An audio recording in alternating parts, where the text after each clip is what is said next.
try to examine issues like this from a scriptural perspective, there's absolutely no question that when God created the earth and the biosphere, he put man in the garden and he told the man to tend it and take care of it.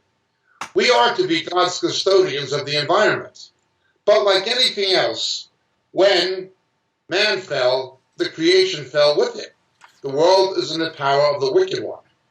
Now we see that there are natural disasters and there's natural pollution. There are planktons that are natural biological pollutants. There are toxic gases emitted volcanically that are natural pollutants. There are simply byproducts of ranching and farming that increase CO2 emissions that are not traditionally seen as being pollutants. They're simply the results of even organic farming. The world is dysfunctional. The planet is dysfunctional. We read about this in Romans chapter 8. It uses the birth pang metaphor so common in New Testament and Old Testament eschatology, but it tells us that, as it were, the creation itself is groaning out for the redemption. The creation itself is looking to be saved. We know that the whole creation groans in verse 22 of Romans 8 and suffers the pains of childbirth together until now. And not only this, but also we ourselves, having the first fruits of the Spirit, even we ourselves groan within ourselves, waiting eagerly for our own adoption as sons, the redemption of our bodies. Notice it's something that affects both man and the biosphere, that are both cursed because of sin. The new creation is calling out for the return of Jesus, but so, as it were, was the actual biosphere that he created that has come under the curse of sin. So the idea that man can somehow redeem the environment is completely false. It's in the power of Satan. Only the Lord can do that.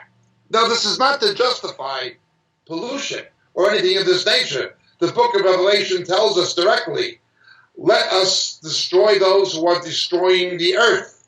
Whatever spiritual meanings we assign to that, it certainly would have an environmental meaning. We are not to destroy the biosphere that God has given us, even though it too is under the fall and under the curse of the fall. But let's begin trying to understand what's really happening now.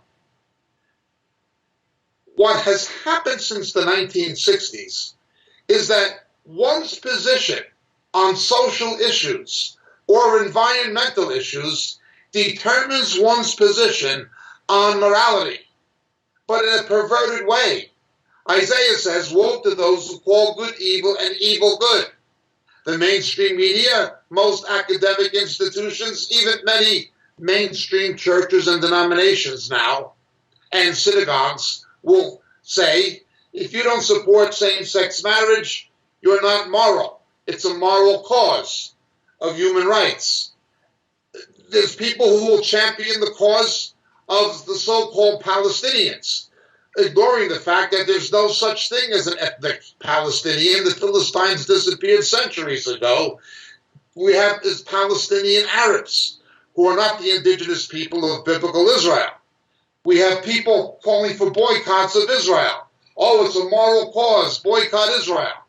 Well, I'm in Israel at the moment.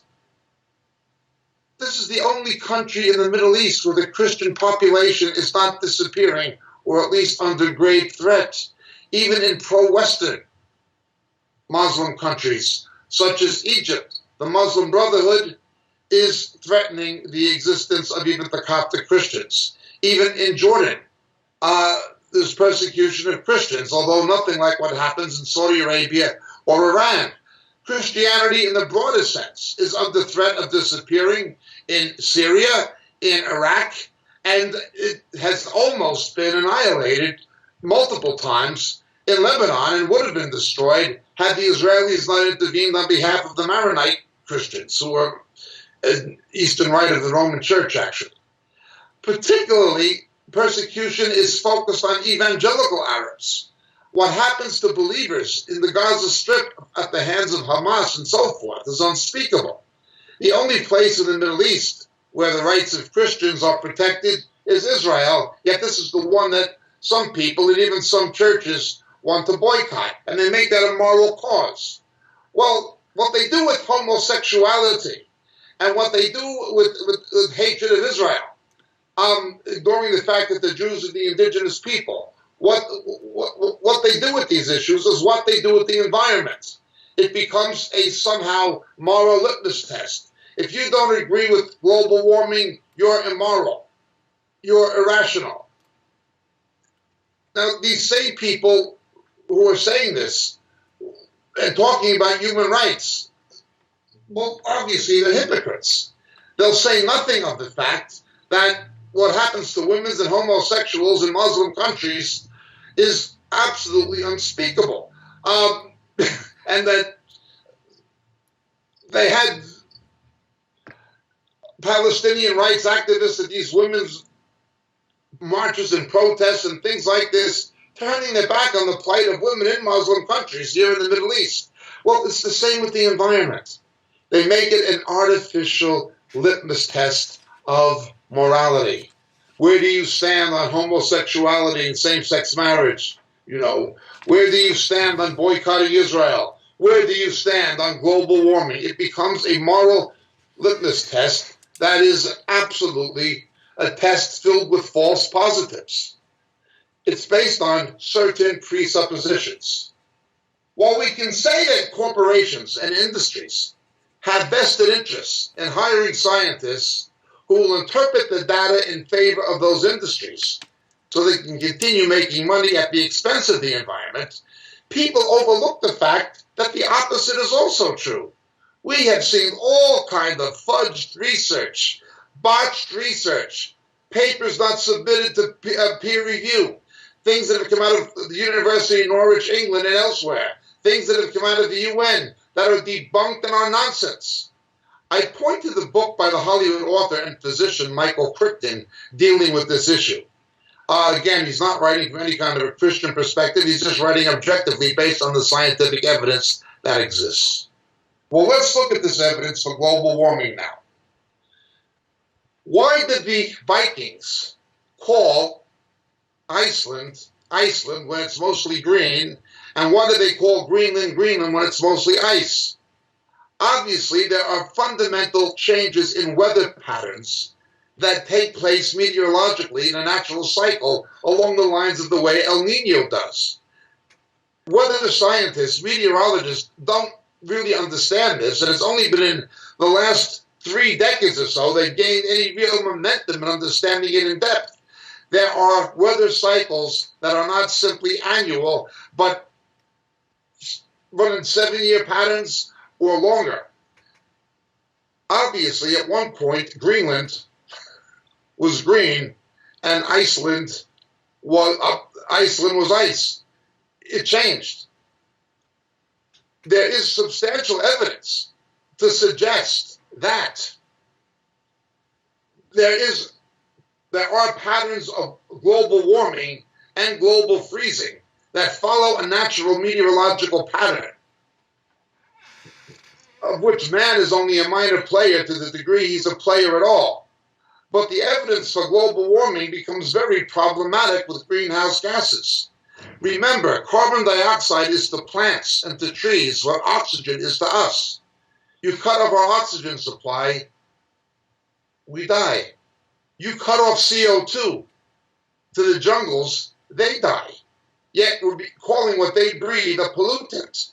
There are fundamental problems with this. The scientific community is divided against itself.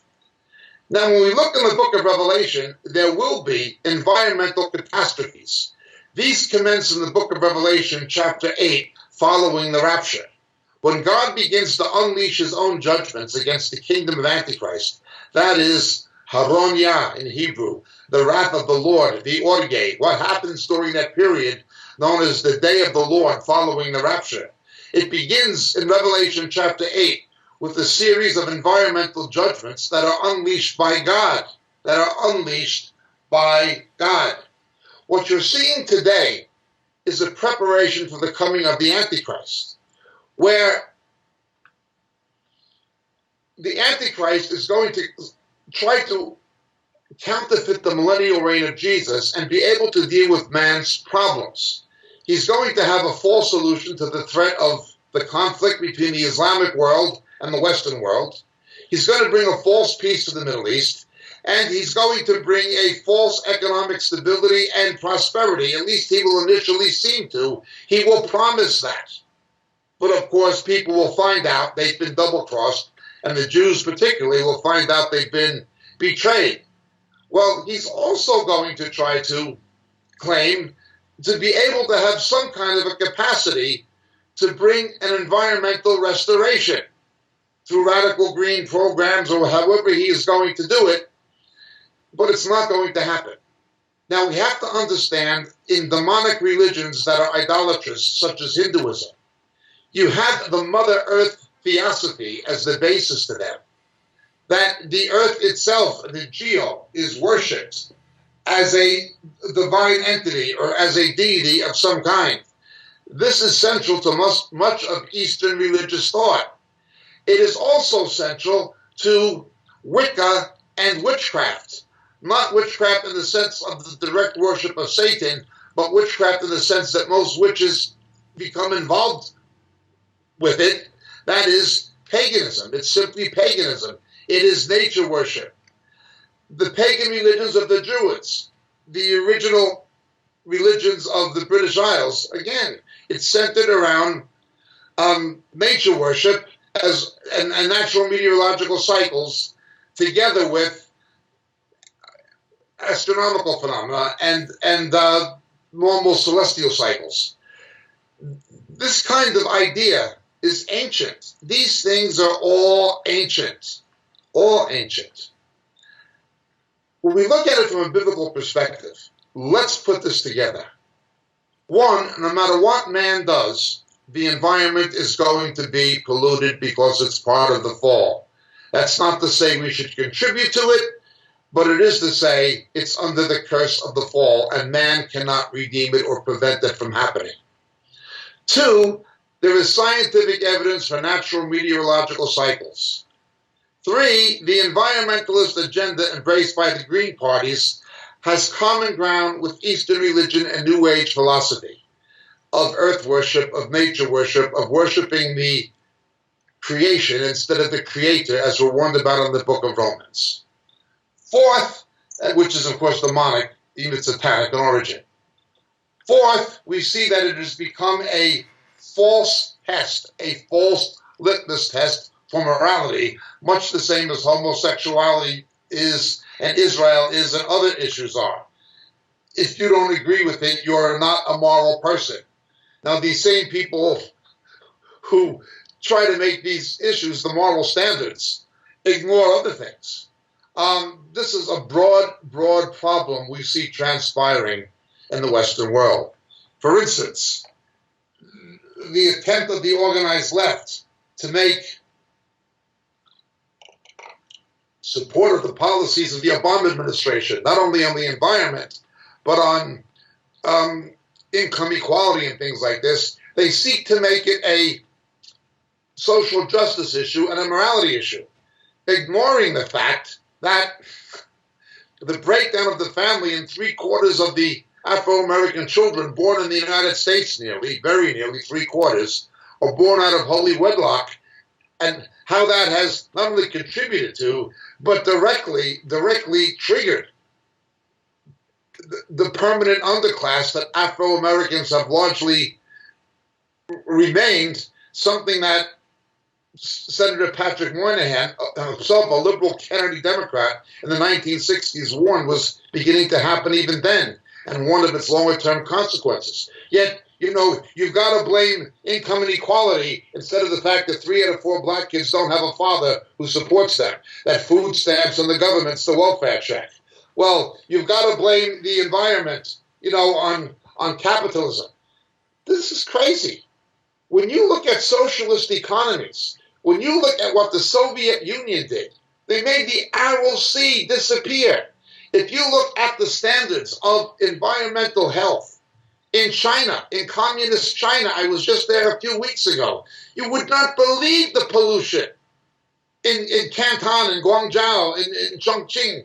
You wouldn't believe the pollution. What happened in Eastern Europe, the industries of Poland and East Germany and so forth, it was unbelievable under the communists. So they tried to push this somehow socialist agenda to save the environment, when in fact socialism and communism have raped the environment far more than capitalism, where at least the market economies allowed class action suits. The whole thing is corrupt. The whole thing is stupid. The whole thing is nonsense. But the world has always been corrupt and convoluted. What we need to look at is this.